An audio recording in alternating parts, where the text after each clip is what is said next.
सागर के इतबारा बाजार में स्थित प्रसिद्ध सरस्वती मंदिर में चौरेश्वर महादेव विराजमान हैं। भगवान भोलेनाथ का नाम चौरेश्वर कैसे पड़ा, इसके पीछे की कहानी बेहद रोचक है। मंदिर के मुख्य पुजारी यशोवर्धन चौबे बताते हैं कि सरस्वती मंदिर से करीब 200 मीटर की दूरी पर स्थित रिंगेबाड़ा में वामन राव रिंगे, सुधाकर आठले, यशवंत राव आठले के परिवार रहते थे। बाड़े में भगवान भोलेनाथ का निजी मंदिर था।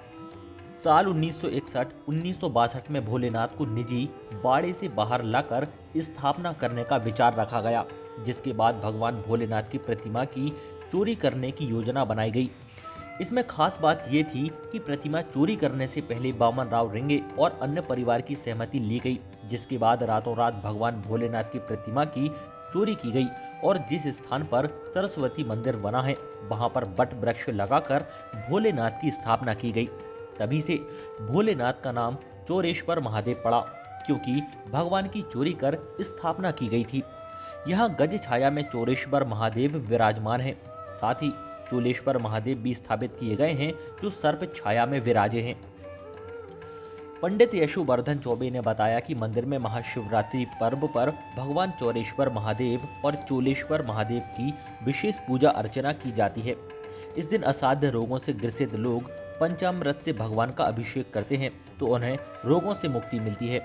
वहीं जिन लोगों के विवाह संस्कार में कोई रुकावट या परेशानी आ रही है तो वे धतूरा के फल में दोनों तरफ मखाना लगाकर भगवान भोलेनाथ को माला चढ़ाएं तो उनकी मनोकामना पूरी होती है। सभी के लिए नमो नमः। मैं यशोवर्धन प्रभाकर चौबे, मुख्य पुरोहित सरस्वती मंदिर इतबारा बाजार। ये सन 1961-62 के तत्कालीन समय का पूरा वाक्यांश है।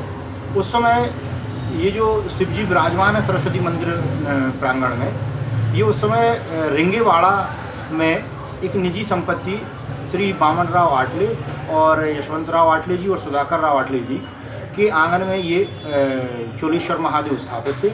उस समय के जो भी यहाँ की गणमान्य नागरिक थे वो और मेरे पिताजी के द्वारा उन महादेव जी की स्थापना इस मंदिर प्रांगण में की जाए, इसका उनसे अनुनय विनय किया गया और उनसे उनकी सहमति लेकर फिर उन चोलेश्वर के लिए चौरेश्वर अर्थात चोरी उनकी सहमति से की गई और फिर इस मंदिर में लाकर यहाँ पर उनका स्थापन वैद्यनाथ जयंती अर्थात महाशिवरात्रि के प्रातःकाल चोलेश्वर का किया गया और मध्याह्न में फिर आपके चोलेश्वर महादेव का यहाँ पर स्थापन किया गया। और प्रमाण स्वरूप यहाँ पर बट वृक्ष विष्णु भगवान जिसमें विराजमान, शिव जी जिसमें विराजमान रहते हैं, ऐसे बट वृक्ष का यहाँ पर स्थापन किया गया।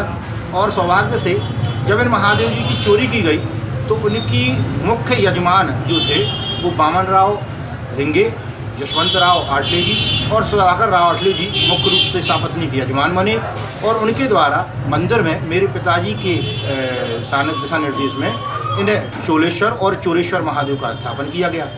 चोलेश्वर जो हैं वह जो है गज के साथ समाहित हैं, गज उनके ऊपर विराजमान छाया दिए हैं और जो फिर आपके इस प्रकार से चोलेश्वर हुए उन पर सर्प की छाया विराजमान है और इन दोनों शिवलिंगों के ऊपर बट वृक्ष अर्थात शिव जी जिसमें निवास करते हैं ऐसे बट वृक्ष की छाया समाहित है।